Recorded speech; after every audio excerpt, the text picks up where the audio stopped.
قال رسول اللہ صلی اللہ علیہ وسلم انہا ستکون فتنۃ، ان قریب ایک بہت بڑا فتنہ رونما ہوگا۔ حضور نے خبر دی فتنے کی۔ حضرت علی فرماتے اس پر میں نے عرض کیا، قلت، میں نے عرض کیا مل مخرج منہا یا رسول اللہ، اے اللہ کے رسول اس سے نکلنے کا راستہ کون سا ہوگا؟ دیکھیے یہ لکھا ہوا ایگزٹ، نکلنے کا راستہ، اور عام طور پر آپ نے دیکھا ہوگا بڑے ہالز میں یہ سرخ روشنی ہوتی ہے، اس میں اس کا اہتمام کیا جاتا ہے کہ اگر خدا نہ خواستہ کو حادثہ ہو جائے لوگوں کو معلوم ہو نکلنے کا راستہ کون سا، یہ مخرج ہے۔ حضور نے خبر دی کہ فتنہ ہوگا۔ تو دیکھیے میں ایک بات عرض کیا کرتا ہوں، ذرا توجہ کیجئے، ہمارا حال کیا ہے؟ ہم بڑے ریشنلسٹ قسم کے لوگ ہیں، یہ زمانہ ریشنلزم کا ہے۔ اگر ہم ہوتے تو کیا پوچھتے؟ وہ فتنہ کیا ہوگا، کیوں ہوگا، کہاں سے آئے گا؟ ہمارے سوال یہ ہوتے، کب آئے گا، کیوں، کہاں، کب، کیسے؟ ان سب کی حیثیت علمی سوالات کی ہے۔ بھائی کب آئے گا ایک علم ہے، کیسے آئے گا علم ہے، کہاں سے آئے گا علم ہے، لیکن اصل جو عملی اعتبار سے اہمیت والی شے ہے، بچاؤ کا راستہ کون سا ہوگا محمد الرسول اللہ، یہ بتائیے ہم۔ مل مخرج منہا یا رسول اللہ، حضرت علی نے یہ نہیں پوچھا فتنہ کیا ہوگا، کہاں سے آئے گا حضور، کیوں آ جائے گا، کب آ جائے گا، نہیں، مل مخرج منہا یا رسول اللہ، اے اللہ کے رسول یہ بتائیے کہ جب وہ فتنہ رونما ہوگا تو نکلنے کا راستہ کون سا ہوگا؟ اس کا جواب ہے، ارشاد فرمایا محمد رسول اللہ نے، کتاب اللہ، اللہ کی کتاب ہے وہ مخرج، یہ کتاب ہے کہ جس کو تھامو گے تو فتنوں سے محفوظ رہو گے۔ اس کے بعد آپ فرماتے ہیں فیہ نبأ ما قبلکم وخبر ما بعدکم وحکم ما بینکم، اس میں تم سے پہلوں کی بھی خبریں موجود ہیں، عاد اور سمود اور قوم نوح اور قوم ہود اور قوم لوط اور قوم صالح اور آل فرعون، یہ کون ہے؟ من قبلکم، تم سے پہلے، وفیہ خبر ما بعدکم، جو کچھ تمہارے بعد ہونے والا ہے اس کی خبریں بھی موجود ہیں، لیکن وہ کیسے ہوں گی؟ وہ بٹوین دی لائنز ہوں گی، وہ بین السطور ہوں گی۔ ان کے لیے انسان کو، آپ کو معلوم ہے کہ عبارت میں سطور ہوتی ہیں اور ایک درمیان میں ہوتا ہے، ان کے کچھ لکھا ہوا نہیں ہوتا۔ You have to read between the lines. Quran میں بعد میں آنے والے حالات بھی درج ہیں، لیکن اس طرح نہیں جیسے کہ پچھلے حالات درج ہیں۔ اس کے لیے ذرا ان ڈیپتھ پونڈرنگ اوور، غور و فکر اور تدبر کی ضرورت ہوگی۔ وحکم ما بینکم، اور جتنے اختلافات تمہارے اندر پیدا ہوں گے تا قیام قیامت، ان سب کا فیصلہ بھی اس کتاب میں موجود ہے۔ وَهُوَ حَبْلُ اللَّهِ الْمَتِينُ وَهُوَ الذِّكْرُ الْحَكِيمُ، یہی تو ہے وَهُوَ الصِّرَاطُ الْمُسْتَقِيمُ، سیدھا راستہ، اور کون سا؟ یہی قرآن تو ہے۔ ہر رکعت میں کہتے ہو اهْدِنَا الصِّرَاطَ الْمُسْتَقِيمُ، اور قرآن دیا ہوا ہے اس پر غور نہیں کرتے۔ عجیب تماشا ہے ہمارا، نماز کی ہر رکعت میں اهْدِنَا الصِّرَاطَ الْمُسْتَقِيمُ، اور حضور فرمایا وَهُوَ الصِّرَاطُ الْمُسْتَقِيمُ، صراط مستقیم یہ قرآن ہی تو ہے، الذکر الحکیم یہ قرآن ہی تو ہے، وَهُوَ حَبْلُ اللَّهِ الْمَتِينُ، اور یہی ہے اللہ کی مضبوط رسی۔ آپ نے قاری صاحب سے وہ آیات سنی سورہ آل عمران کی، وَاعْتَصِمُوا بِحَبْلِ اللَّهِ جَمِيعًا وَلَا تَفَرَّقُوا، اللہ کی رسی کو مضبوطی سے مل جل کر تھامو اور تفرقے میں مبتلا نہ ہو۔ تفرقہ ہوگا تو کیا ہوگا؟ تمہاری ہوا اکھڑ جائے گی۔ آج آپ کو معلوم ہے دول عرب اگر یہ یکجا ہو جائیں، ایک دن کے لیے اسرائیل قائم نہیں رہ سکتا، امریکہ نہیں، امریکہ کا باپ اسے قائم نہیں رکھ سکتا۔ اگر امت عرب ہی جمع ہو جائے، عالم اسلام تو بڑی شے ہے، جو وسائل ان کے پاس ہیں، جو اللہ تعالیٰ نے ان کو نعمتیں عطا فرمائی ہیں، لیکن افتراق، انتشار، اختلاف، جتھے بندی، گروہ بندی، دھڑے بندی، اس نے اسرائیل کا خنجر ان کے سینے میں پیوست کیا ہوا۔ اس لیے کہ فَتَذْهَبَ رِيحُكُمْ، اگر تم اختلاف کرو گے تو تمہاری ہوا اکھڑ جائے گی، آج وہ ہوا اکھڑ چکی ہے۔ تو فرمایا وَاعْتَصِمُوا بِحَبْلِ اللَّهِ جَمِيعًا وَلَا تَفَرَّقُوا، اللہ کی رسی کو مضبوطی کے ساتھ مل جل کر تھامو اور تفرقے میں مت پڑو۔ حضور فرما رہے وہ اللہ کی رسی کون سی؟ هُوَ حَبْلُ اللَّهِ الْمَتِينُ، یہی قرآن ہے اللہ کی مضبوط رسی۔ علامہ اقبال نے کیا خوب کہا ہے، علامہ اقبال نے قرآن اور حدیث کے حقائق کو جس طریقے سے اشعار کا جامع پہنایا ہے، وہ تو خود کہتے ہیں گوہر دریائے قرآن سفتام، میں نے قرآن مجید کے دریا سے موتی نکال کر اپنے اشعار کے اندر میں نے چن دیے ہیں، میرا کام اور کچھ نہیں ہے، موتی کوئی بھی غواص پیدا نہیں کرتا، دریا کی گہرائی سے نکال لاتا ہے۔ یہ میری حکمت نہیں ہے جو میرے اشعار میں ہے، یہ میں نے قرآن مجید کے دریا میں غوطہ زنی کر کے اس سے یہ موتی نکالے۔ گوہر دریائے قرآن سفتام۔ اب دیکھیے اسی حدیث کے اس ٹکڑے کو کیسے شعر میں لائے ہیں۔ از یک آئینی مسلمان زندہ است، پے کرے ملت سے قرآن زندہ ہست۔ مسلمان کی زندگی تو ایک آئین کے بدولت ہے، یہ آئین قرآن۔ جو کہا تھا کبھی قائد اعظم مرحوم نے، جب پوچھا گیا تھا کہ آپ کے پاکستان کا دستور کیا ہوگا، کیا فرمایا تھا؟ یاد کیجئے کہ ہمیں کسی نئے دستور کی ضرورت نہیں، ہمارا دستور 1400 برس پہلے طے ہو چکا ہے۔ یہ ہماری بدقسمتی ہے جو کچھ کہا تھا قائد اعظم نے کہ God has given us a golden opportunity to prove our worth as architects of a new state, and let it not be said that we didn't prove equal to the task۔ میں معذرت کے ساتھ عرض کروں گا حضرت کہ واقعہ یہ ہے کہ ہم اس کے equal to the task ثابت نہیں ہوئے۔ قائد اعظم کا دیا ہوا پاکستان آج دنیا میں موجود نہیں ہے، اس کا ایک حصہ اپنے نام سے دستبردار ہو کر بنگلہ دیش بن چکا ہے، اس نے اپنی تاریخ کو خیر بات کہہ دیا ہے۔ حالانکہ مسلم لیگ کی جنم بھومی ڈھاکہ ہے، 1906 میں ڈھاکہ میں مسلم لیگ نے جنم لیا تھا، اور اگر وہ صرف ہم سے علیحدہ ہوتا یہ اکیرا صدمہ ہوتا، لیکن یہ کہ اس نے جب نام بدلا ہے در حقیقت اس نے اپنے تاریخ سے، اپنے پس منظر سے استعفیٰ دیا۔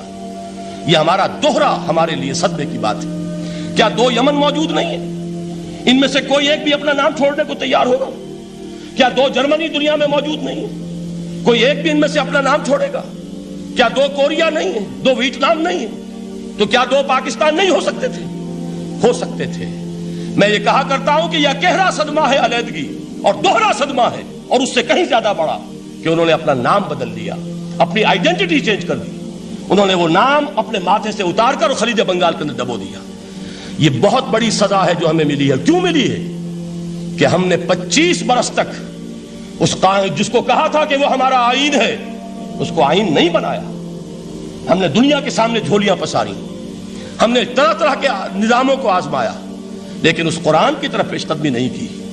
اللہ تعالیٰ ڈھیل دیتا ہے لیکن سزا بھی بہت سخت ہوتی ہے۔ ان بطش ربک لشدید، وہ ہم پر کوڑا برسا ہے۔ تاریخ انسانی کی عظیم ترین شکستوں میں سے ایک شکست ہے کہ جو ہمارے ماتھے پر کلنک کے ٹیکے کی طرح موجود ہے۔ اللہ کرے کہ آئندہ یہ تاریخ اپنے آپ کو نہ دہرائے، لیکن میں عرض کر دیتا ہوں آپ سے، جو ہمارے لچھن ہیں، جو ہمارا طرز عمل ہے، جو ہمارے لیل و نہار ہیں، جو ہمارا انداز ہے، اللہ کے دین کا استہزاء اور تمسخر، جس طرح اللہ کے ساتھ مذاق ہم کر رہے ہیں، اس کا شاید اس سے بھی کہیں زیادہ برا نتیجہ نکلے۔ اللہ مجھے اور آپ کو اور ارض مقدس پاکستان کو اس انجام سے بچائے، لیکن اس کے لیے کام کرنا ہوگا۔ صرف کہنے سے بات نہیں بنے گی، کمر کسنی ہوگی، ہمت جو ہے پھر انسان کو اثر نو، ایک نئی تعمیر، ایک عزم، ایک ہاتھ میں قرآن اور ایک میں تلوار لے کر یہ امت پھر دوبارہ میدان میں آئے۔ بہرحال عرض یہ کرنا تھا، اقبال کہتا ہے از یک آئینی مسلمان زندہ است، پے کرے ملت سے قرآن زندہ ہست، ماں ہما خاک و دل آگاہ اوست، اعتصامش کن کہ حبل اللہ اوست۔ تامو اس کو مضبوطی کے ساتھ، حبل اللہ یہی قرآن ہے۔ یہ یک آئینی اور پیکر قرآن کی زندگی، پیکر ملت کی زندگی جو ہے اس قرآن کی بدولت ہے۔ تو حضور نے کیا فرمایا؟ فتنے سے بچنے کا راستہ کون سا ہے؟ کتاب اللہ فیہ نبأ ما قبلکم وخبر ما بعدکم وحکم ما بینکم وہو الصراط المستقیم وہو حبل اللہ المتین وہو الذکر الحکیم۔ ایک 3 جملے اور سن لیجئے۔ هو الذی لا یشبع منہ العلماء ولا یخلق عن کثرت الرد۔ یہ قرآن وہ شے ہے جس سے اہل علم کبھی سیر نہ ہو سکیں گے۔ ولا تنقضی عجائبہ، اس کے عجائب کبھی ختم نہیں ہوں گے۔ یہ ہیروں کی وہ کان نہیں ہے کہ جو کبھی خالی ہو جائے کہ سارے ہیرے نکل چکے اب مزید ہیرے نہیں ہیں، نہیں، علم اور حکمت کے ہیرے اور ہدایت اور حکمت کے موتی اس میں سے ابد الآباد تک نکلتے رہیں گے۔ ضرورت صرف کھودنے کی ہے۔ میں نے وہ لفظ استعمال کیا تھا، آج کا قرآن کھودنا ہوگا، آج کی ہدایت اس قرآن سے نکالنی ہوگی۔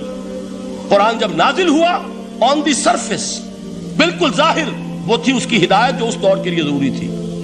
ہمیشہ کی ہدایت اس کے اندر رکھ دی گئی ہے، اس میں مضمر ہے، اس میں چھپی ہوئی ہے، اس کے لیے تدبر کی ضرورت ہے۔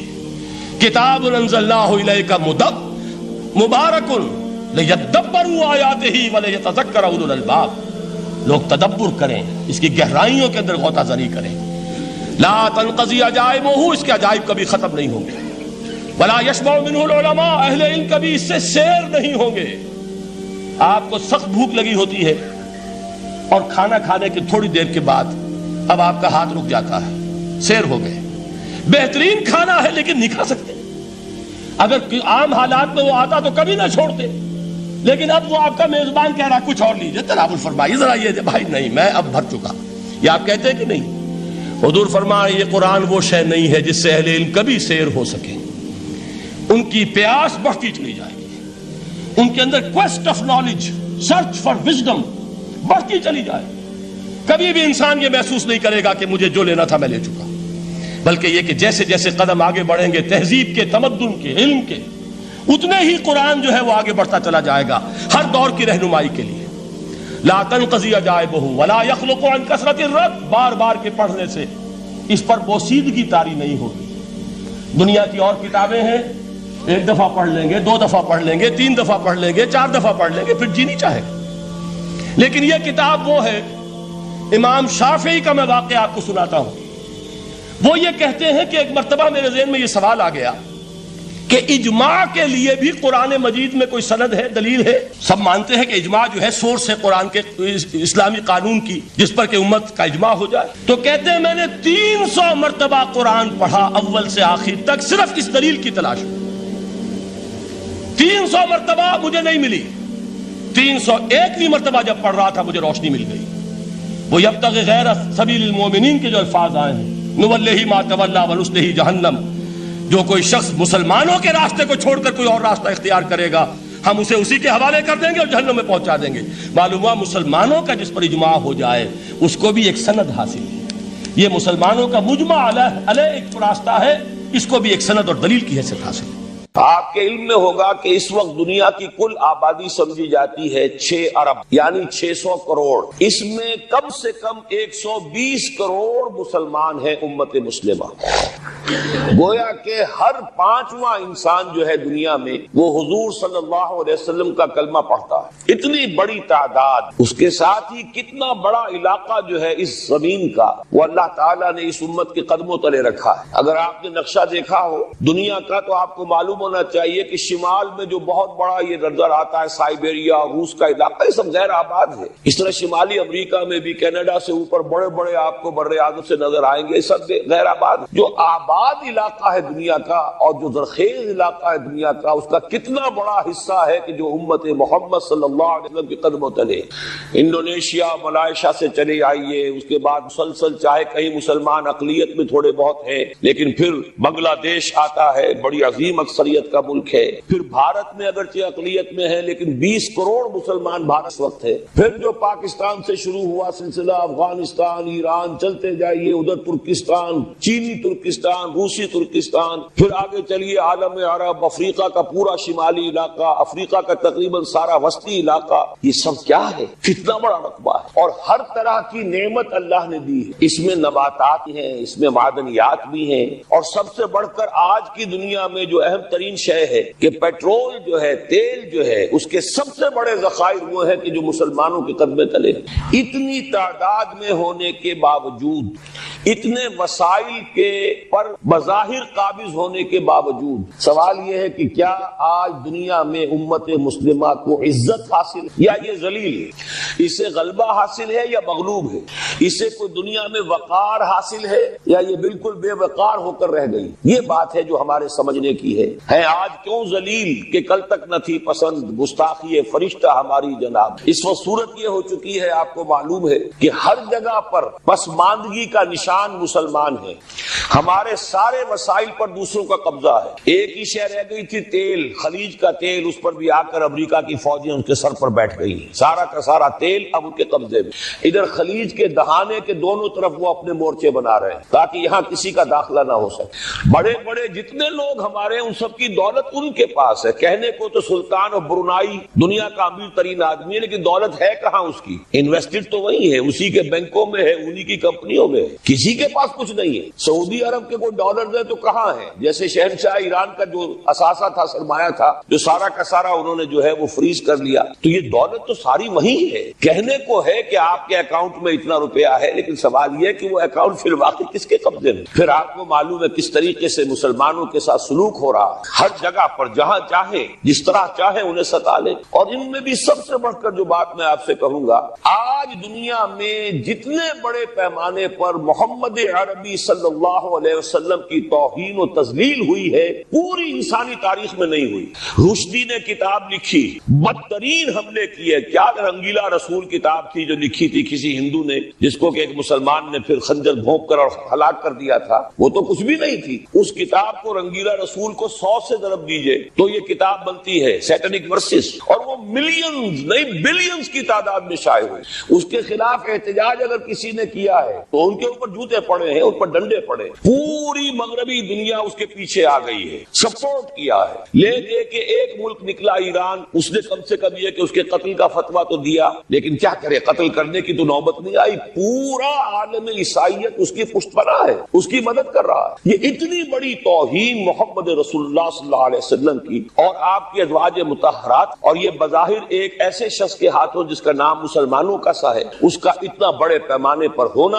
اور پھر یہ کہ مسلمان 120 کروڑ ہونے کے باوجود کچھ نہیں. میں وہ چیزیں نہیں گنوانا چاہتا کہ 15 لاکھ جو ہیں وہ ہمارے افغان بھائی جو ہیں انہوں نے جانے دی. فائدہ کس کو پہنچا؟ تاحال امریکہ کو، کہ اس کی جو مد مقابل قوت تھی USSR وہ ختم ہو گئی. اسی طریقے سے جو کچھ کشمیر میں ہو رہا ہے، ہماری بے حمیتی بے غیرتی کا عالم یہ ہے. ہم کچھ اندر خانے تھوڑی بہت کو مدد کر کے سمجھتے ہیں کہ ہم نے فرض ادا کر دیا، جبکہ فرض تو یہ ہونا چاہیے تھا کہ ہم براہ راست اعلان کرتے اور انڈیا کو الٹیمیٹم دیتے کہ اسٹاپ دس بزنس، یا یہ کہ پھر ہم سے جنگ ہے. جنگ کا نتیجہ تو پھر اللہ جس کو چاہے دے گا. اگر انسان اللہ تعالیٰ پر اعتماد رکھتا ہو، توکل رکھتا ہو، اپنے موقف کی حقانیت پر بھی اسے یقین ہو، تو کم من فئۃ قلیلۃ غلبت فئۃ کثیرۃ. تاریخ میں ہمیشہ ہوتا آیا ہے کہ چھوٹی قوتیں جو ہیں ان کو غلبہ اللہ نے عطا کیا ہے بڑی قوتوں پر. لیکن بے غیرتی کا عالم یہ ہے، بے حمیتی کا عالم یہ ہے. زبانی کلامی ہم سے بڑا ہمدرد کوئی نہیں مسلمانان کشمیر کا.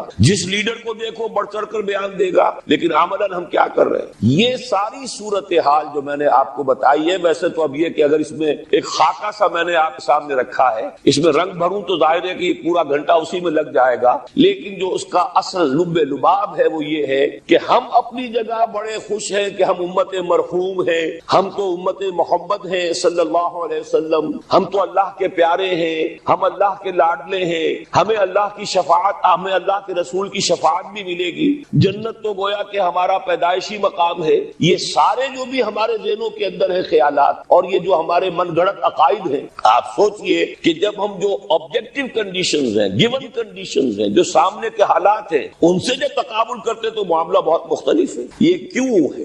اصل میں سوال جب تک آپ اپنے سامنے نہیں رکھیں گے اس کا جواب جو ہے اب اس پر غور کیجئے. کیوں ہے؟ کیا اللہ تعالیٰ کو محمد الرسول اللہ کی عزت و حرمت پیاری نہیں ہے؟ کیا محمد الرسول اللہ اللہ کے پیارے نہیں ہے؟ حبیب رب العالمین نہیں ہے؟ کیا اللہ تعالیٰ کو کفار سے زیادہ محبت ہے؟ کیا وجہ ہے؟ رحمتیں ہیں تیری اغیار کے کاشانوں پر اور برف گرتی ہے تو بیچارے مسلمانوں پر. سائنس میں وہ آگے ہیں، مالیات پر ان کا شکنجا کسا ہوا ہے پوری دنیا پر. تہذیب ان کی ہے، تمدن ان کا ہے، ہم تو ان کے کیمپ فالوورز ہیں، نقش قدم پر چل رہے ہیں، ہم تو ان کی صرف یہ کہ نقالی کر رہے ہیں. تو سوچئے وجہ کیا ہے؟ کیا اللہ کو کفر زیادہ پسند ہے اسلام؟ کیا اللہ کو محمد الرسول اللہ صلی اللہ علیہ وسلم کی عزت و حرمت کا کوئی خیال نہیں؟ چھوٹی بات ہے. ظاہر بات ہے کہ ان سوالات کا جواب تو ہاں میں آپ نہیں دے سکتے. یقیناً ایسا نہیں ہے. بہرحال وہ کافر ہیں، وہ اللہ کو نہیں مانتے، اللہ کے رسول کو نہیں مانتے. چلیے اللہ کو کسی نام سے مان لیا، گاڈ کہہ دیا، لیکن اللہ کے رسول کو تو نہیں مانتے. ایمان کا سارا دار و مدار تو رسالت پر ہے. اللہ کے اس کلام کو تو نہیں مانتے، اور اس کے باوجود ان کے لیے عزت ہے. رحمتیں ہیں تیری اغیار کے کاشانوں پر، برف گرتی ہے تو بیچارے مسلمانوں پر. یہ ایک لمحہ فکریہ ہے، یہ سوچنے کی بات ہے کہ ایسا کیوں ہے. اس کا جو جواب میں آپ کو دوں گا وہ ذرا سا کڑوا جواب ہے. نوارا تلخ ترمیزن چو ذوق نغمہ کم یاد. بات کہنی پڑتی ہے جب تک کہ کڑوی بات کہی نہ جائے، حقائق کو دیکھنے کی جرت پیدا نہ کی جائے، مواجہہ نہ کیا جائے، فیکٹ کو فیس نہ کیا جائے، اس وقت تک بات صحیح نہیں ہوگی، اور نہ ہم صحیح تشخیص کر سکیں گے، نہ صحیح تجویز کی طرف ہمارا ذہن منتقل ہوگا. میں بہت سخت بات کہہ رہا ہوں. آج آسمان کے نیچے اس زمین پر عذاب الہی میں گرفتار امت مسلمہ ہے۔ بالفعل آج ہم امت مرحومہ نہیں ہیں، رحمت والی امت نہیں ہے، امت معذبہ ہے۔ آج ہم پر اللہ کا عذاب، وہ کیوں ہے؟ دیکھیے اللہ کا قانون یہ ہے، اور یہ اللہ کی سنت ہے۔ میں نے اپنی ایک کتاب میں اس پر مفصل بہت مضمون لکھا ہے، قرآن کا قانون عذاب۔ ایک عذاب تو آیا کرتا تھا ان قوموں پر جن کی طرف اللہ رسول بھیجتا تھا، انا ارسلنا نوحا الی قومہ۔ اگر رسول کی بات مان لی تو قوم کے لیے بہت خوشحالی ہے، مبارکباد ہے، اللہ کی رحمتوں کے سائے ہیں، اور نہیں مانی تو بربادی ہے، تباہی ہے، خاتمہ۔ پوری قوم نوح غرق کر دی گئی، پوری قوم عاد ختم کر دی گئی، حضرت ہود کو نہیں مانا، پوری قوم سمود ختم کر دی گئی، حضرت صالح کو نہیں مانا، عمورہ اور صدوم کی بستیاں ختم کر دی گئی، حضرت لوط کو نہیں مانا، آل فرعون غرق کر دیے گئے، حضرت موسیٰ کو نہیں مانا، مدین کے علاقے کو تباہ کر دیا گیا، حضرت شعیب کو نہیں مانا۔ یہ بات سمجھ میں آ گئی؟ لیکن جب سے نبوت اور رسالت کا سلسلہ ختم ہوا، اس قسم کا عذاب اب دنیا میں نہیں آ سکتا۔ وَمَا كُنَّا مُعَذِّبِينَ حَتَّى نَبْعَثَ رَسُولًا، ایسا عذاب ہم نہیں بھیجتے رہے جب تک کہ رسول کو نہ بھیج۔ رسول آ گیا، اس نے حق کو بیان کر دیا، بات کو کھول کھول کر مبرہن کر دیا، ہر چیز واضح کر دی، کوئی مغالطے کا امکان نہ رہا، جعل الحق وزهق الباطل، ہر شے جو ہے دودھ کا دودھ پانی کا پانی جدا ہو گیا۔ اب بھی جس نے نہیں مانا تو معلوم ہوا اس میں کوئی خیر نہیں ہے، اب خیر کا فقدان ہے۔ تو اس قوم کو جیسے کہ آپ باغ کے اندر جھاڑو دے کر جب کوئی آندھی چلے تو پتے گرے ہوئے ہوتے ہیں، ان پتوں کو ایک جگہ جمع کر کے دیاسلائی دکھا دیتے ہیں تاکہ یہ پتے جو ہیں یہاں پر بدزیبی کا ذریعہ نہ بنے، تو پوری قوم ہلاک، کالم یغنوا فیہا، ایسے ہو گئے جیسے تھے۔ یہ عذاب اب نہیں آئے گا، اس لیے کہ آخری نبی آخری رسول محمد الرسول اللہ صلی اللہ علیہ وسلم۔ اب آج جو عذاب آتا ہے، دیکھیے کافروں کے لیے عذاب اصل میں آخرت میں ہے، دار العذاب دار الجزا، وہ تو آخرت ہے، یہ تو دار الامتحان ہے۔ اب جو عذاب آتا ہے وہ اس قوم پر جو ہو تو حامل کتاب الہی، شریعت خدا بندی کی کسٹوڈین، اللہ کے رسول کی نام لیوا، اس کے ساتھ عشق کا دعویٰ کرنے والی، عمل اس کے برعکس ہو۔ حالانکہ اللہ نے اگر اسے وہ مقام دیا، اللہ نے اس کی طرف رسول بھیجا اور اسے رسول کے امتی بننے کا شرف عطا کیا، اسے اپنا کلام دیا، کتاب دی، اسے اپنی شریعت، تو کس لیے؟ تاکہ اس پر خود بھی عمل کریں، اسے دوسروں تک بھی پہنچائیں۔ وہ گویا کہ اس روئے ارضی پر وہ امت، وہ قوم اللہ کی نمائندہ قوم ہوتی ہے، ریپرزینٹیٹو ہوتی ہے۔ اے انسانوں، ہمارے پاس ہے تمہارے خالق اور مالک اور پروردگار کا قانون، ہمارے پاس ہے اس کی ہدایت، ہمارے پاس ہے اس کی کتاب، ہمارے پاس ہے اس کے رسول کا اسوہ۔ آؤ ہماری طرف، ہمیں جانچو، ہمیں پرکھو، ہمیں دیکھو، ہم واقعتاً اسی کتاب کے مطابق چل رہے ہیں نا؟ دیکھ لو، ہم جو کہتے ہیں وہی کرتے ہیں نا؟ وہی بات تو نہیں ہے کہ لما تقولون ما لا تفعلون کبر مقتا عند اللہ ان تقولوا ما لا تفعلون۔ آؤ دیکھو، ہم نے اس کتاب کے مطابق، اللہ کی ہدایت کے مطابق کیسا اچھا معاشرہ بنایا ہے، کیسا انصاف ہے، کیسا امن ہے، کیسا بھائی چارہ ہے، کیسی اخوت ہے۔ آؤ دیکھو ہمارے ہاں تقسیم دولت کا نظام کتنا صحیح ہے۔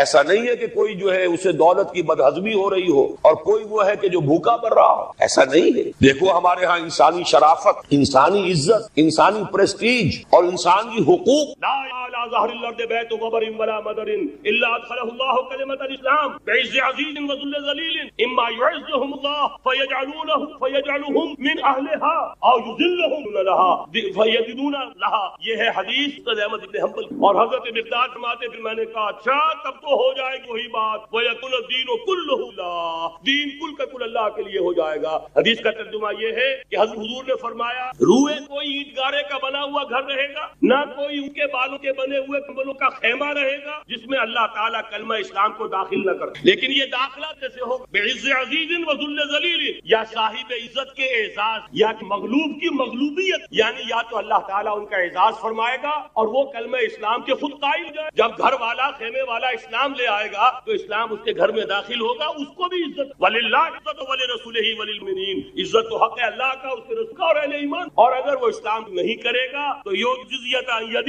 وہم صاغرون، چھوٹے ہو کر رہنا پڑے گا یا دینا ہوگا اسلام کی بالادست کو. بتائیے اس کے بعد کوئی شک ہے؟ یہ ہے آخری نقشہ. یہ اللہ فرما رہے ہیں واللہ متم نورہ ویابی اللہ الا یتم نورہ لیظہرہ علی الدین کلہ ولو کرہ. یہ اللہ کا فیصلہ. ادھر یریدون لیطفئوا ہے، یہ زمینی نقشہ ہے. اب شکل کیا ہے؟ اب میں آپ سے عرض کر دوں کہ ان دونوں کے مابین جو خلا کوئی شخص یقین کیسے کہہ سکتا کہ اب حالات کا کیا رخ ہوگا. اس لیے ظاہر سے قرآن مجید میں مستقبل کے بارے میں خود حضور سے کہلوایا وَإِنْ أَدْرِي أَقَرِيبٌ أَمْ بَعِيدٌ مَا تُوعَدُونَ. لوگوں مجھے معلوم نہیں ہے کہ بات تمہیں خبر دی جا رہی ہے وہ قریب آ چکا ہے یا ہے. وَإِنْ أَدْرِي لَعَلَّهُ فِتْنَةٌ لَكُمْ وَمَتَاعٌ إِلَىٰ حِينٍ. اور میں نہیں جانتا، ہو سکتا ہے اللہ کچھ اور مہلت دے دے تمہیں اور کچھ اور آزمائش جو ہے اس لیے تمہارے لیے کوئی اور مہلت عطا دے. ہو سکتا تو میں بھی اسی دعوے سے نہیں کہہ رہا، لیکن دو امکان نمبر ایک ابھی عالم اسلام کا ایک سالڈ بلاک ہے جو یہودی ورلڈ آرڈر کی نگاہوں میں کھٹلے یزداں میں کانٹے.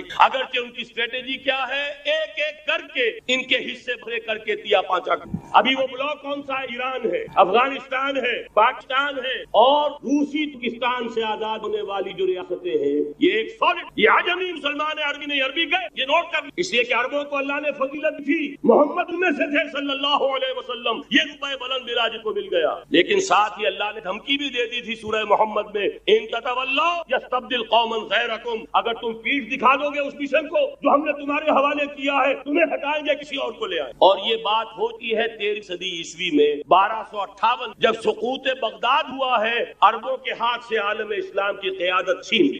اس کے بعد قیادت کن کے ہاتھوں میں آئی؟ ترکوں کے ہاتھ. ترکان تیموری، ترکان صفوی ایران میں، ترکان سلجوقی مڈل میں اور ترکان عثمانی کا تو کہنا ہی کیا ہے. وہ ایشیا مائنر سے چل کر آپ کو معلوم ہے مشرقی یورپ کا بڑا علاقہ گریٹ امپائر اس صدی کے آغاز تک قائم. اس صدی میں عجیب معجزے ہوئے ہیں. گریٹ امپائر جو 3 بر اعظموں پر محیط، نام و نشان ختم. دی گریٹ سار، نام و نشان ختم. اب تو روس صاحب ایک ملک کی ایسے رہ گئے. یہ اس صدی میں دو اور وقت نہیں ہے میں اور آپ کو کیا بتاؤں. اس صدی میں تو بڑے بڑے عجیب عجوبے ہوئے. بڑی 2 عظیم ہوتی ہے، تیسری جو ہے سر پر کھڑی ہے جو نہیں ہے، جس کو حدیث میں کہا گیا ہے الملحمۃ العظمی، تاریخ انسانی کی عظیم ترین جنگ. اور وہی صلیبی جنگ جس کا آغاز بوسنیا سے ہو. بہرحال اس وقت جو میں کہہ رہا تھا، ورنہ میرے پاس تو یعنی یہ درد دل کہنے کے لیے وقت نہیں ہے، مجھے اپنی بات کو محدود کرنا پڑ رہا ہے. لیکن میں اب آ رہا ہوں موضوع کی طرف کہ ایک کام تو یہ ہے کہ اس بلاک میں اسلام کا احیاء ہو اور اس کے لیڈر بھی ہیں احادیث نبوی. وہ تو آپ نے سنا ہوگا اقبال کا شعر، میرے عرب کو آئی ٹھنڈی ہوا جہاں سے، میرا وطن وہی ہے، میرا وطن وہی. حدیث میں آتا ہے یخناس من المشرق یؤتی المہدی، یعنی مشرق سے فوجیں نکلیں گی یہ جو کہ مہدی کی حکومت. یہ مہدی اہل تشیع کے مہدی اور ہیں، ہمارے مہدی اور. اہل تشیع کے مطابق کے بعد میں امام پوش ہو گئے، وہ مہدی ہے، وہ ظاہر ہو جائیں گے. اب امام غائب ہے، پھر وہ ظاہر. ہمارے یہ مہدی پیدا ہوں گے یا ہو چکے ہوں اور یہ ہوں گے حضرت فاطمہ کی نسل سے رضی اللہ تعالی عنہا. لیکن عالم عرب در پھر ایک طاقت بند ابھریں گے، بعض قوتوں کے خلاف جہاد کریں. لیکن ان کو مدد آئے گی 2 طرف، ایک زمینی مدد آئے گی مشرق سے، ایک آسمانی مدد آئے گی. عیسیٰ ابن مریم کا نزول، حضرت مسیح علیہ السلام جو زندہ پر اٹھائے گئے تھے نازل ہوں گے. اور در حقیقت ان 2 مدد کے نظر یہود کا قلعہ کما ہوگا اور یہی گریٹر اسرائیل ان کا گریو یارڈ کر رہے گا، عظیم تر قبرستان رہے گا. اس کی بڑی واضح سے موجود ہے، اس کی بڑی تفصیلی خبریں ہیں یہ احادیث کی کتب کے اندر. بدقسمتی سے ہماری طرف توجہ نہیں. ایک تو یہ ہو سکتا ہے. اسی طریقے سے ایک اور حدیث ہے یخرج من خراسان رایات، اور یہ مسلم شریف کی روایت ہے، نوٹ کیجئے گا، نہیں ترمذی شریف کی روایت. یخرج من خراسان رایات لا يرجوها شيء حتى تسبب ایلیا. اور خراسان کے زمانے آج کے افغانستان، یہ افغانستان میں جو جہاد ہوا ہے، غلطیاں ہوئی ہیں اور غلطیوں کا خمیازہ بھگت رہے. یہ تو اللہ تعالیٰ کی نعمت ہے جس میں اللہ نے صحابہ کو بھی ایک دم غلطی کی سزا دی ہے. بیت صاحب احد میں ہوئی، جہاں سے حکم تھا کہ مت ہٹنا، 50 میں سے 35 ہٹ گئے. نتیجہ کیا؟ فتح کا. اللہ تعالیٰ نے فرمایا وَلَقَدْ صَدَقَكُمُ اللَّهُ وَعْدَهُ إِذْ تَحُسُّونَهُمْ بِإِذْنِهِ حَتَّى إِذَا فَشِلْتُمْ وَتَنَازَعْتُمْ فِي الْأَمْرِ وَعَصَيْتُمْ بَعْدَ مَا أَرَاكُمْ مَا تُحِبُّونَ. مسلمانوں ہم سے گلہ نہیں کرتے، ہم نے اپنا وعدہ سچا کھا دیا تھا جبکہ تم انہیں گاجر مولی کی طرح کاٹ رہے. لیکن جب تم ڈھیلے گئے، تم نے صدق کو توڑا، تم نے اختلاف کیا.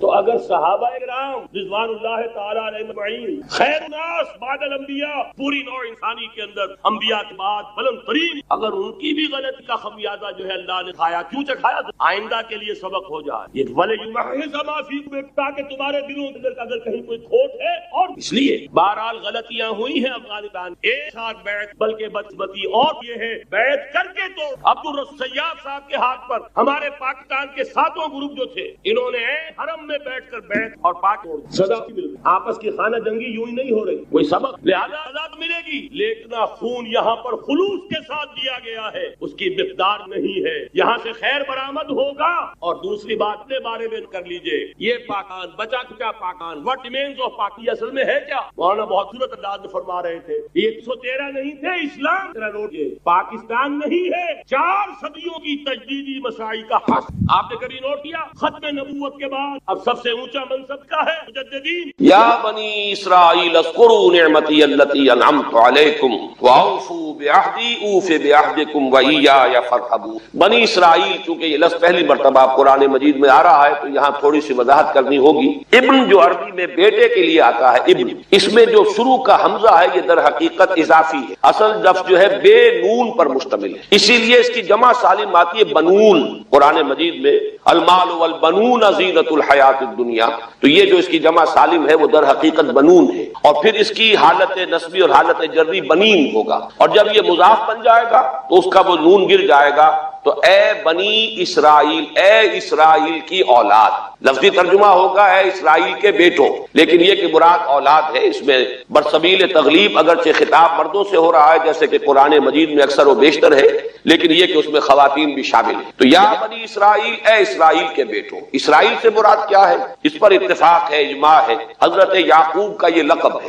البتہ یہ لفظ بنا ہے اسر اور ایل دو سے مل کر۔ ایل کا لفظ جو ہے وہ عبرانی زبان میں الہ کے لیے، الہ اور ایل ویسے بھی قریب قریب ہیں، اسی لیے تمام فرشتوں کے نام جبرائیل، میکائیل، اسرائیل، یہ تمام الفاظ کے ساتھ جو ایل آتا ہے یہ در حقیقت اسماعیل بھی، سما اور ایل، چونکہ حضرت ابراہیم علیہ السلام نے دعا کی تھی پروردگار بیٹا عطا فرما، اس اعتبار سے جب اللہ تعالیٰ نے بیٹا عطا فرمایا تو اسماعیل نام رکھا، یعنی اللہ نے سن لیا۔ جیسے ہمارے ہاں دیہات میں یہ خاص طور پر جانگلی علاقہ جو کہلاتا ہے، اللہ ڈوایا، اللہ سنیا، یعنی یہ اللہ نے جس کے بارے میں ہماری دعا سنی اور ہماری استدعا کو قبول فرمایا، تو یہ گویا کہ اسماعیل کے معنی یہ ہے۔ تو اسرائیل جو ہے اسر اور ایل سے مل کر بنا ہے۔ عبرانی اور عربی زبان کے بارے میں یہ اختلاف ہے، ایک رائے تو یہ ہے کہ ماں بیٹی کا رشتہ ہے، عربی زبان عبرانی سے نکلی ہوئی، لیکن زیادہ اکثر محققین کی رائے یہ ہے کہ یہ دونوں بہنیں ہیں، کوئی اور کامن زبان تھی سیمیٹک لینگویج ابتدائی جس سے کہ یہ دونوں زبانیں پھر وجود میں آئی ہیں، گویا کہ ان کے درمیان رشتہ جو ہے وہ بہنیں ہونے کا ہے، ماں اور بیٹی کا نہیں ہے، لیکن ظاہر بات ہے کہ مشابہت اور ان کے اندر جو ہے قرب جو ہے اور مناسبت وہ بہت نمایاں ہے۔ اسر کے 2 ترجمے کیے ہیں، یہودی علماء تو اس پر بہت زیادہ جزم کے ساتھ قائم ہے کہ اسر سے مراد ہے بطن، یعنی رجل عظیم، جواں مرد، بہت باہمت انسان، اس لیے کہ ان کے ہاں یہ عقیدہ ہے اور بڑی تحریف جو ہوئی ہے تورات میں، اس میں ایسی باتیں بھی ہیں۔ حضرت یعقوب کی جو مدح کی گئی ہے اس میں اس حد تک مبالغہ ہے کہ حضرت یعقوب کی اللہ تعالیٰ کے ساتھ کشتی ہوئی اور اللہ کو پچھاڑ لیا حضرت یعقوب نے، تو معلوم یہ ہوا کہ یہ تو بڑے بہادر اور بہت جری انسان، اس اعتبار سے وہ بطل اور رجل کا ترجمہ کرتے ہیں اسر کا، لیکن یہ کہ صحیح ترجمہ جو ہے وہ اسر کا ہے بندہ، عبد، اس لیے کہ عربی کا لفظ جو بنا ہے اسیر، اسیری، کوئی کسی کا غلام ہے، اسیر، اسی سے لفظ اسرہ بنا ہے، اسرہ ہے کنبہ، کنبہ بھی آپس میں جڑا ہوا ہوتا ہے، ان کے بندھن ہوتے ہیں دوستی کے، محبت کے،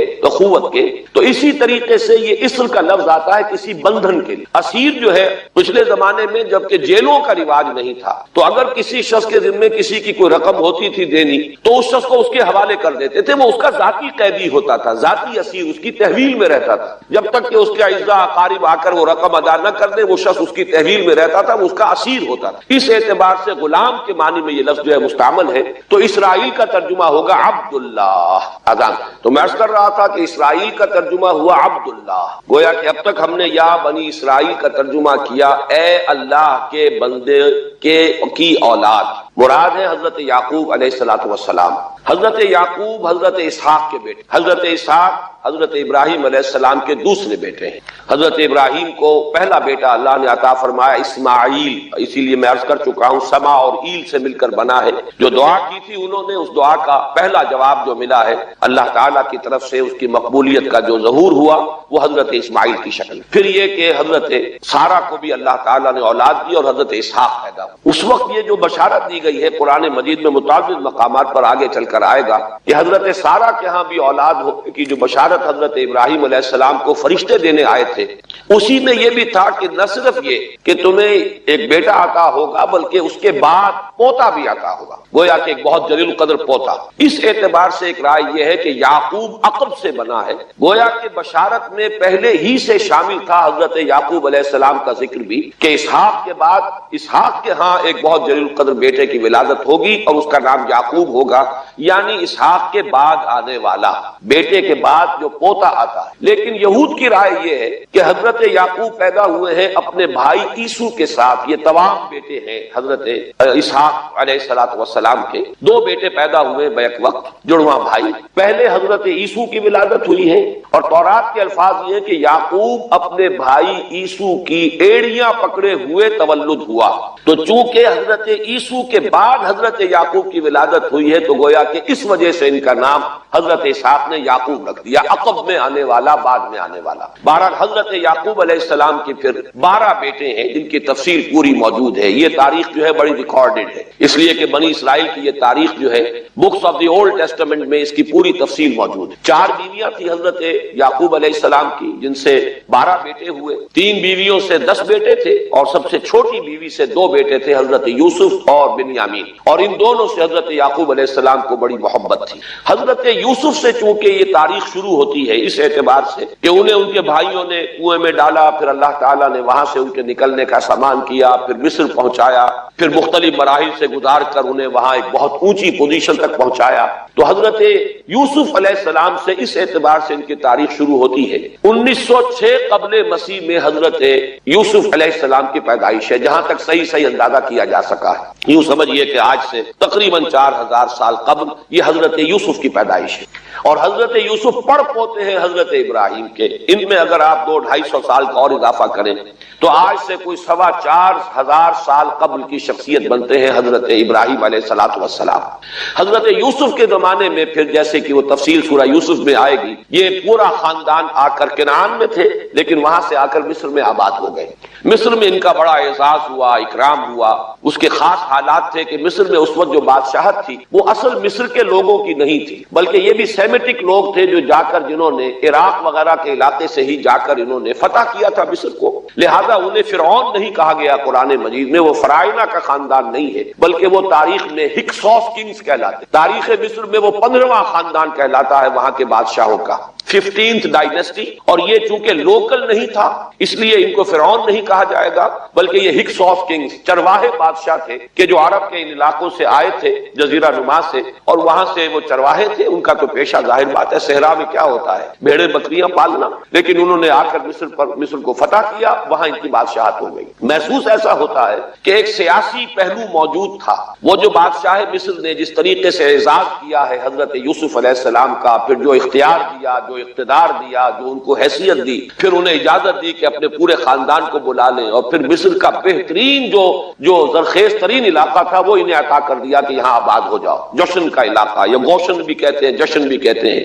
یہ جو نائل کا ڈیلٹا ہے کہ جو جا کر آپ کو معلوم ہے کہ دریا جو ہے جب بہت سی شاخوں میں تقسیم ہو جاتے ہیں سمندر میں گرنے سے قبل، تو وہ ڈیلٹا جو ہے زرخیز ترین علاقہ ہوتا ہے۔ آرٹیفیشل اریگیشن کے اور نظام تو تھے نہیں، جہاں دریا ہی چھوٹی چھوٹی نہروں کی شکل اختیار کر لے وہاں گویا کہ وہ فطری طور پر جو ہے بڑے وسیع رقبے کے اندر اریگیشن ہو سکتی ہے۔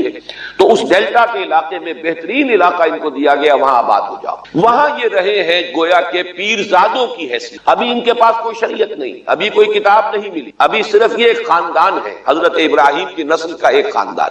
اس لیے کہ حضرت ابراہیم کی نسل میں حضرت اسماعیل کی نسل ہے کہ جو عرب میں آباد ہو چکی، ان کی نسل میں پھر حضرت اسحاق کے بیٹوں میں سے بھی عیسو کی نسل وہ اور جگہ پر آباد ہو چکی۔ اس اعتبار سے یوں نہ سمجھیے کہ نسل ابراہیم صرف ان پر مشتمل ہے۔ اسی طرح بنی قطورہ تیسری جو آپ کی اہلیہ تھی، ان کی اولاد بھی، تو گویا کہ یہ بہت وسیع حلقہ ہے جو اولاد ابراہیم کا ہے۔ تو اولاد ابراہیم میں سے ایک شاخ ہے جو آ کر، یعنی حضرت یعقوب کے 12 بیٹے اور حضرت یعقوب بھی آ کر یہاں آباد ہو گئے، اور یہاں پھر یہ کچھ عرصے تک تقریباً 100-150 برس تک تو بڑے عیش میں رہے۔ یہ تقریباً یوں سمجھیے کہ 1850 قبل مسیح میں ان کا داخلہ ہوا ہے مصر کے اندر، اور وہاں پر 150 برس جو ہے انہوں نے بڑے عیش میں گزارے ہیں۔ یہ پیرزادے تھے، اس لیے کہ بادشاہ معتقد ہو چکا تھا حضرت یوسف علیہ السلام کا، اگرچہ یہ تو ثابت نہیں ہوتا کہ وہ ایمان لایا ہو حضرت یوسف علیہ السلام پر، اس کا کوئی ثبوت نہیں، لیکن معتقد تھا، اور ان کی نیکی کا، پارسائی کا، شرافت کا، ذہانت کا، صلاحیتوں کا اعتراف پوری قوم کو تھا۔ جس طریقے سے کہ انہوں نے اس ملک کی جو نیا ہے اس کو جس طرح پار لگایا ہے، وہ شدید ترین قحط کا جو ایک دور آیا اس میں سے، اور جتنا بہترین انتظام کیا، اس کی بنا پر ان کی صلاحیتوں کے سب معترف تھے۔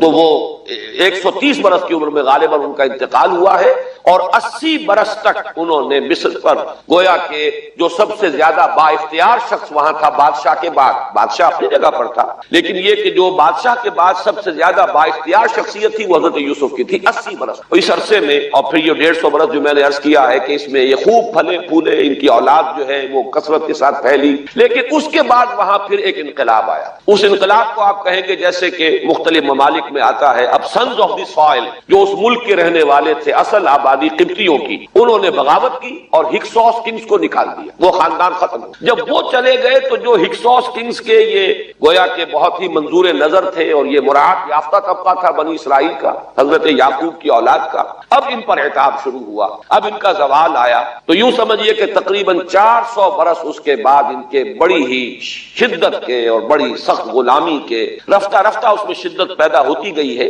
لیکن یہ ہے کہ یہ 400 برس اس لیے کہ پھر 1300 قبل مسیح میں 550 برس بعد پھر ان کا ایکسوڈس ہوا ہے مصر سے، جب حضرت موسیٰ علیہ السلام کو اللہ تعالیٰ نے مبعوث فرمایا، پھر حضرت موسیٰ علیہ السلام ان کی نجات کا ذریعہ بنے، اور پھر مصر سے لے کر وہ انہیں نکلے ہیں، معجزانہ انداز میں ہی سمندر کو پھاڑ کر ان کے لیے اللہ نے راستہ بنایا ہے، قدم قدم پر معجزوں سے ان کی تائید کی ہے، کھانے پینے کے لیے صحرائے تیہ میں کچھ نہیں تھا تو من و سلوہ دیا ہے، پانی پینے کے لیے نہیں تھا تو ایک ضرب سے چٹان میں سے 12 چشمے جو ہے اللہ تعالیٰ نے بہا دیے کہ 12 قبیلے ہیں آپس میں لڑے نہ، کہیں پانی پینے پلانے پہ جھگڑا اور کہیں گھوڑا آگے بڑھانے پہ جھگڑا، قبائلی زندگی میں یہ بڑا سینسیٹیو ایشو ہوتا ہے، لہذا قد علم کل اناس مشربہم، ہر قبیلے کے لیے ایک گھاٹ معین ہو گیا، تمہارا چشمہ یہ ہے، تمہارا چشمہ یہ ہے، ایک ضرب سے 12 چشمے پھوٹ گئے۔ پھر انہیں وہاں کوہ طور کے قریب پڑاؤ ڈال کر ان کو وہاں چھوڑ کر حضرت موسیٰ علیہ السلام جو ہے اللہ تعالیٰ کی طلبی پر کوہ طور پر گئے ہیں، وہاں تورات عطا ہوئی۔ تو تورات کے عطا کیے جانے کے بعد اب سمجھیے کہ اب ان کی حیثیت ایک امت کی بن گئی، کتاب پر امت کی تشکیل، یہ امت مسلمہ قرآن مجید کی بنیاد پر امت، جب یہ کتاب دی گئی ہے اس کی بنیاد پر ایک شریعت دی گئی ہے، کتاب دی گئی ہے، کتاب ہدایت ہے، تو اس نے امت کی شکل اختیار کی۔ یہی وجہ ہے کہ لفظ امت جو ہے قرآن مجید میں صرف مکی صورتوں کے اندر، مدنی صورتوں میں استعمال ہوا ہے۔ کنتم خیر امت اخرجت للناس، سورہ آل عمران میں، کذالک جعلناکم امۃ وسطا لتکونوا شہداء علی الناس ویکون الرسول علیکم شہیدا، یہ سورہ بقرہ میں آگے چل کر آ جائے گا۔ تو اصل میں جیسے تشکیل امت جو ہوئی ہے وہ در حقیقت مدنی دور میں آ کر ہوئی ہے جبکہ شریعت عطا کی جا رہی۔ اسی طریقے سے یہ ایک خاندان تھا، حضرت ابراہیم کی نسل کی ایک شاخ، اس نے امت کی حیثیت اختیار کی ہے جبکہ صحرائے تیہ میں جب ان کا قیام تھا اور اس صحرائے سینا میں، اور وہاں پر پھر حضرت موسیٰ علیہ السلام کو تورات دی گئی اور شریعت دی گئی، تب سے یہ امت ہے، اور یہ ہے 1300 قبل مسیح، 610 عیسوی میں، اب سمجھیے 1300 وہ جمع کیجئے، 610 یہ جمع کیجئے، 1910 برس بعد پھر حضور صلی اللہ علیہ وسلم پر قرآن مجید کی وحی کا آغاز ہوا، اور 622 میں حضور نے ہجرت فرمائی، اور اس کے بھی کوئی 2 سال یا 1 سال کے بعد جو ہے یہ آیات نازل ہو رہی ہیں جو ہم اس وقت پڑھ رہے ہیں۔ تو یہ سارا جو ہے تاریخی پس منظر ذہن میں رکھیے کہ یہ تقریباً 2000 برس کی تاریخ جو ہے ان کی بحیثیت امت، ویسے تو ان کی تاریخ اگر شروع کریں گے بنی اسرائیل تو حضرت یعقوب سے شروع ہونی چاہیے، اور وہ اس سے زیادہ ہو جائے گی طویل، لیکن در حقیقت امت کی حیثیت سے ان کی تاریخ 2000 برس کی شمار ہوگی کہ 1300 قبل مسیح میں جب ہجرت کی ہے حضرت موسیٰ علیہ السلام نے اپنی قوم کو لے کر مصر سے، اور جب صحرائے سینا میں آئے ہیں، سینائی پیننسولا میں، اور پھر کتاب ملی ہے، تورات عطا کی گئی، شریعت عطا کی گئی، تب سے اس کا امت کی حیثیت سے آغاز ہوا۔ ایک بات اور نوٹ کر لیجئے، ان کو امت مسلمہ کیوں نہیں کہا گیا؟ اس کے لیے اس کا ایک سبب ہے۔ در حقیقت امت مسلمہ کا لفظ یا خیر امت یا امت کا لفظ جو ہے اس موجودہ امت کے لیے اس لیے استعمال کیا گیا ہے کہ یہ امت کسی ایک نسل پر مشتمل نہیں، یہ امیین اس کے نیوکلیس ہے، لیکن یہ کہ ہر نسل کے لوگ اس میں آ کر شامل ہوئے ہیں، ہر قوم جو ہے اس میں آ گئی ہے، اس لیے اس کا نام جو ہے وہ صفاتی ہے، امت مسلمہ۔ لیکن چونکہ یہ سابقہ امت مسلمہ ایک ہی نسل پر مشتمل ہے، حضور صلی اللہ علیہ وسلم سے پہلے کسی نبی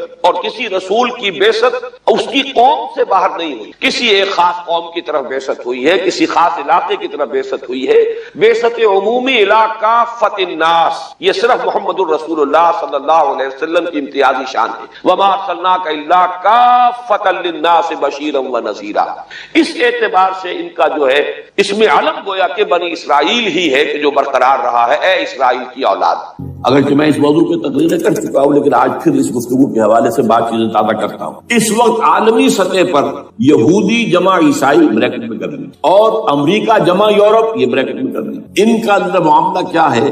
اصل جو ہے اس میں پیچھے مائنڈ ہے، ماسٹر مائنڈ، سازشی ذہن وہ یہود کا ہے۔ باقی عیسائی اعلی کار بن گئے ہیں۔ جو 100% اعلی کار ہے یہود کا وہ پروٹیسٹنٹس ہیں۔ پروٹیسٹنٹزم یہود ہی نے پیدا کرایا، یہود ہی نے یورپ کے اندر سود کا رواج شروع کروایا، ورنہ سود حرام تھا وہاں پر بھی، یوزری بھی اور کمرشل انٹرسٹ بھی دونوں حرام تھے، یہ یہودیوں نے کروایا۔ اور پھر پہلا بینک بنوایا ہے انگلستان کے اندر، بینک آف انگلینڈ، اور جو پوپ کے خلاف بغاوت کرائی تو پہلی بغاوت ہوئی انگلستان کے اندر، جو چرچ آف انگلینڈ علیحدہ ہو گیا پوپ سے، اور اسی کو یہودیوں نے قرار دیا یہ ہمارا ماڈرن اسرائیل ہے، یہ اسرائیل ہمیں دیا ہے گاڈ نے، یہ جو ہے برطانیہ۔ اس کے کچھ عرصے کے بعد یہی جو ہے ایکسوڈس ہوا ہے اور وہ امریکہ میں جا کے آباد ہوئے، لہذا امریکہ کو بھی جیوز نے کہا ہے دس از اندر اسرائیل، یہ ہمارے اصل اسرائیل، ماڈرن اسرائیل یہ ہے۔ اس لیے کہ جو انہیں وہاں پر اقتدار حاصل ہوا ہے، جو قوت حاصل ہوئی ہے، جس قدر دولت انہوں نے وہاں جمع کی ہے، وہاں کے جس طریقے سے جکڑ لیا ہے حکومتوں کو،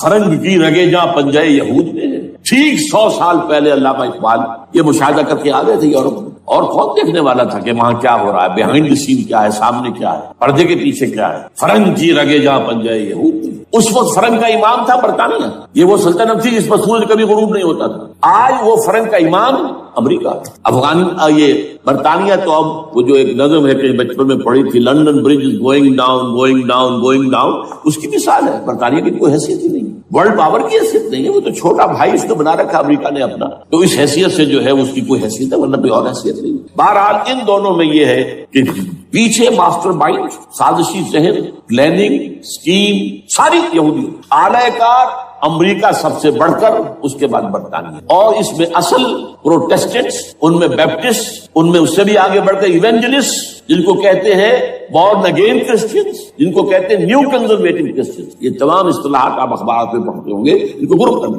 یہ اصل اعلی کار۔ ان کو ایک نیا نام دیا گیا ہے کرسچین زائنسٹ، ایک یہودی زائنسٹ ہیں، سارے یہودی زائنسٹ نہیں ہیں، بہت سے یہودی ہیں جو یہ زائنسٹ کے مخالف ہیں۔ چنانچہ میری ہیوسٹن میں ملاقات ہوئی تھی ڈاکٹر وشو براڈ، بہت بڑا پروفیسر ایمیریٹس یہودی، لیکن یہ کہ اس نے کہا، ہمارے اجتماع میں کہا، ہمارا اجلاس تھا وہاں پر، ہم نے یہ جو ہے بلایا تھا ایک یہودی، ایک عیسائی اور ایک مسلمان، تینوں جو ہے وہ تقریریں کریں۔ نے کہا تھا کہ وی آر ناٹ سپورٹنگ اسرائیل۔ اس نے وہ عیسائی جو آیا ہوا تھا پروفیسر، اس نے they are supporting Israel, we are not supporting Israel. اسی طرح میری جو ہوئی تھی round table conference, round table, اس میں ایک یہودی پروفیسر تھے، وہ ہسٹری کے پروفیسر، میں نام بھول رہا ہوں ان کا، انہوں نے کہا آئی ایم اینٹی زائنسٹ، میں زائنسٹ کے خلاف ہوں۔ تو زائنسٹ جو ہے اصل میں ایک سیکولر یہودیوں کی تحریک ہے، اور اس کے سب سے بڑے سپورٹرز کرسچین زائنسٹ وہ امریکہ میں بیٹھے ہوئے۔ یہ ہے صورتحال۔ یہ جان لیجئے کیتھولکس جو ہیں یہ اتنے پرو یہودی نہیں ہیں، اب رفتہ رفتہ وہ بھی اس کے اندر آ کر شامل ہو گئے۔ یورپ جو ہے زیادہ کیتھولکس، رومن کیتھولکس کا یہ بھی آپ نے جملہ پڑھ سنا ہوگا کہ یہ جو ترکی جو ہے ہمارا ملک، یہ جو کوشش کرتا رہتا ہے گھسنے کی یورپین یونین کے اندر، تو ایک دفعہ جان شراک نے کہا تھا، بڑا پیارا جملہ تھا، Why doesn't Turkey understand that we are a Christian club؟ یہ ہماری جو یونین ہے یورپین، یہ تو کرسچین کلب ہے، وہ مسلمان ہے، وہ کس وجہ سے آنا چاہتا ہے بندہ؟ کیوں تو خود داخل ہونا چاہتا ہے؟ Why doesn't Turkey understand that we are a Christian club? لیکن یہ ہے رومن کیتھولکس، اور ان کا میں بعد میں آپ کو بتاؤں گا. یہی آپ کو معلوم ہے کہ یورپ نے عام طور پر اسرائیل کا اتنا ساتھ نہیں دیا جتنا جو امریکہ دیتا رہا ہے، اور کسی درجے میں ان کے دلوں میں سافٹ کارنر جو ہے عرب فلسطینیوں کے لیے بھی رہا. یہ معاملہ ایران کے بارے میں بھی رہا ہے، جس قدر اسٹرانگ ایکشن امریکہ لینا چاہتا ہے یہ جو ہے اس کے ساتھ نہیں ہے. یہ دونوں کا فرق ہے، وہ میں اس کا ایک بنیاد بعد میں بتا دوں گا. بہرحال ان کا ایک جو ایجنڈا ہے وہ دو سمجھیے کہ دو اس کے نکات ہیں، دو رسیوں کے مانند یہ آپس میں بٹا ہوا ہے. پہلا عالم اسلام کے مادی اور مالیاتی وسائل خصوصاً تیل پر قبضہ، یہ ان کا دنیاوی اعتبار سے، دولت کے اعتبار سے، وسائل کے اعتبار سے اس وقت کا ایجنڈا ہے. ویسے تو اس سے اوپر وہ چاہتے ہیں پوری دنیا پر، وہ تو بات کی بات ہے کہ ابھی نہ وہ روس کو چھیڑ رہے ہیں نہ چین کو چھیڑ رہے ہیں. چین تو ان کا سب سے بڑا جو ہے بزنس پارٹنر ہے، سب سے بڑا، اور چین کو رفتہ رفتہ وہ اپنی لائن پر لا رہے ہیں. اب تو صرف یہ کہ وہ ایک پارٹی گورنمنٹ وہاں رہ گئی ہے جو کہ کمیونزم کے دور کی یادگار ہے، باقی ان کی جو اکانومی ہے وہ تو آ چکی ہے اسی رشتے پر جو یورپ کی ہے، مغرب کی ہے. نمبر دو ایجنڈا کیا ہے؟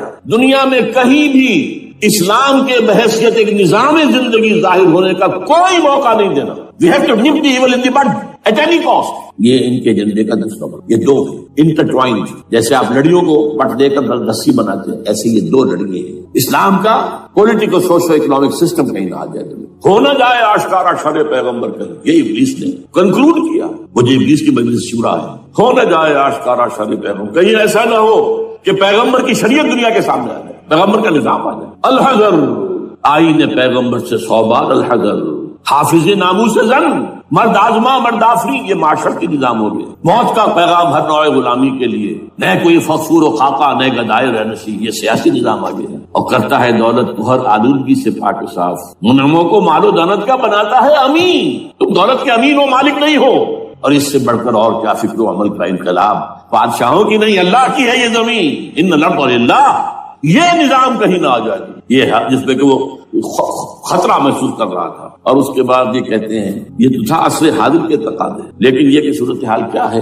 ہو نہ جائے آشکارا شر پیغمبر کہیں ہے. یہی یہ معاملہ اس طرح رکھو کہ خود مومن ہے محروم یقین. یہ غنیمت ہے کہ خود مومن ہے محروم یقین. ہمیں اگر کوئی سہارا ملتا ہے تو اس سے کہ مومنوں کو بھی، نام نہاد مسلمانوں کو بھی اپنے اس نظام پر یقین نہیں. وہ نماز پر یقین رکھتے ہیں، روزے پر رکھتے ہیں، زکوٰۃ کو بھی جو بھی اللہ تعالیٰ نے جس کو توفیق دیتا ہے، حج کرتے ہیں، عمرے کرتے ہیں، یہ ہے سب. لیکن یہ کہ یہ غنیمت ہے، چشم عالم سے رہے یہ پوشیدہ یہ آئین تو خوب. وہ ابلیس کہتا ہے کہ یہ آئین چشم عالم سے پوشیدہ رہنا چاہیے. یہ غنیمت ہے کہ خود مومن ہے محروم یقین. ہمارے لیے جو ہے اگر کوئی سانس لینے کی جگہ ہے وہ یہ ہے، حوصلہ افزائی اگر ہے تو اس میں ہے کہ خود مومن محروم یقین ہے، اس کے سامنے وہ راستہ ہے ہی نہیں. اب لیجیے یہودیوں کے ایجنڈے کو میں تجزیہ کر رہا ہوں. سب سے پہلے world bank, IMF، globalisation, TRIPS, ان تمام ہتھ کنڈوں کے ذریعے عالمی مالیاتی استعمار جو بظاہر امریکہ کا ہوگا حقیقت یہود کا ہوگا.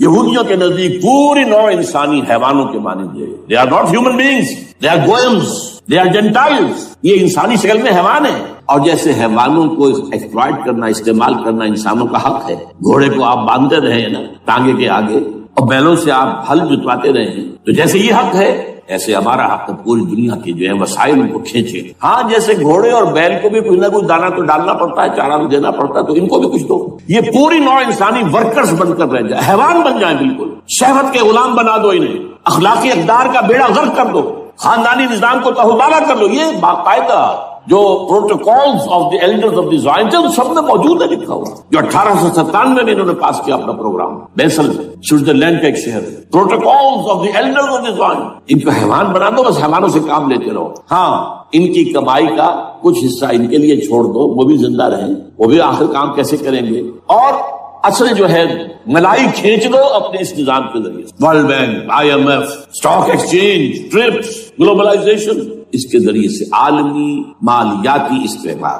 نمبر 2 ایک ہے ان کا ایجنڈا، یہ تو عالمی ہے. دوسرا ایجنڈا کیا ہے؟ وہ لوکل ہے. وہ کیا ہے؟ گریٹر اسرائیل کا قیام، جس میں مصر کا سارا زرخیز علاقہ شامل ہوگا، جو ڈیلٹا کا علاقہ کہلاتا ہے، جہاں کے اس وقت کے بادشاہ نے حضرت یوسف علیہ السلام کے زمانے کے بادشاہ نے، وہ فرعونہ کے خاندان میں سے نہیں تھا، وہ عرب تھا، عربوں ہی سے کسی وقت کوئی قوم آئی تھی جو کبھی مصر پر قابض ہو گئی، اس نے حضرت یوسف کے خاندان کو لا کے وہاں آباد کیا، بہترین جشن کا علاقہ کہلاتا، بہترین، وہ کہتے ہیں ہمارا ہے، ہم رہے وہاں پر کئی سو برس تک رہے، عراق ہمارا ہے، وہاں ہمیں قید میں رکھا گیا، نیبوکڈنیزر دے گیا تھا، عرب کا شمالی حصہ جو ہمارا ہے، وہاں خیبر میں یہودی گڑھے قلعے تھے، اور وہاں مدینے کے اندر جو ہے 3 قبیلے یہودی تھے جنہیں محمد نے صلی اللہ علیہ وسلم نے وہاں سے نکال باہر کیا تھا، یہ جارڈن وارڈن، یہ ترکی کا بھی کچھ حصہ ہمارا ہے، باقی پورا لبنان اور پورا فلسطین، یہ سب اس کے اوپر بنے گا ایک greater Israel, this is there local agency, اور اس کے لیے ضروری ہے ایک بہت بڑی جنگ، ایسے آسانی سے نہیں ہو جائے گا، آرمگیڈون جس کو حضور نے فرمایا الملحمۃ العظمی،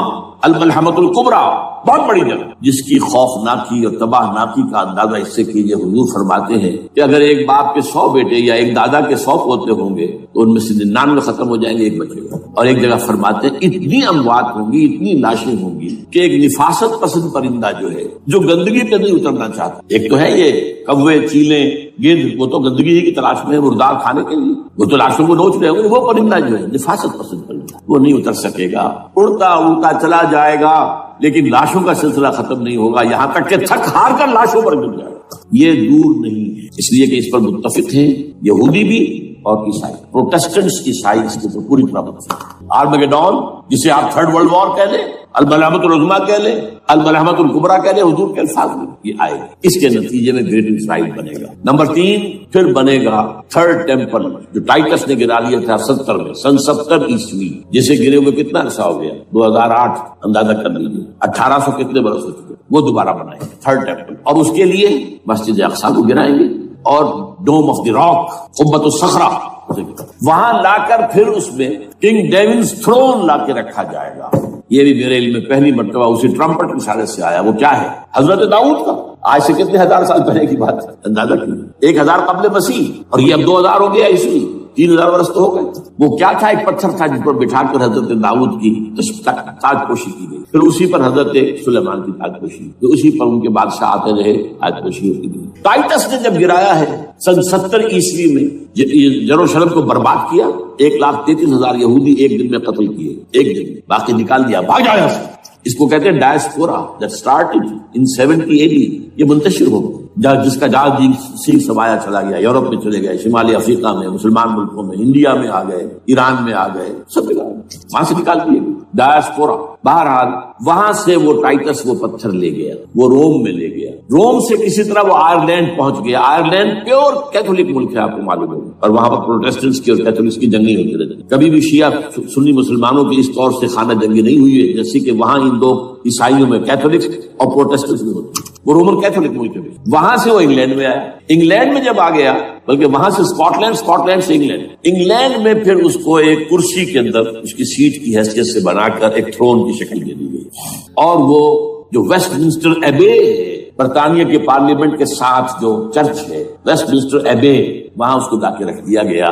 اس وقت سے برطانیہ کے بادشاہوں اور ملکاؤں کی تاج پوشی وہاں ہوئی۔ تو ایک یہ ہے کہ پھر اس کو لا کر وہاں رکھیں گے۔ اب یہاں سے اختلاف ہے، یہ نوٹ کر، یہاں تک عیسائیوں کا یہودیوں کا ایجنڈا ایک، یہاں اختلاف، یہودیوں کے نزدیک ان کا مسیح آئے گا اور وہ وہاں بیٹھ کر پوری دنیا پر راج کرے گا، وہ مسیح جس کی خبر دی گئی تھی شروع کی کتابوں میں، جو تورات کی ابتدائی کتابیں ہیں، وہ تو حضرت مسیح کی شکل میں آ گئے، دی پروفیسی واز فلفلڈ۔ یہودیوں نے نہیں مانا، انہیں تو قرار دیا جادوگر ہے، کافر ہے، مرتد ہے، ولد الزنا ہے، اور اپنے بس پر سولی پر چڑھا دیا۔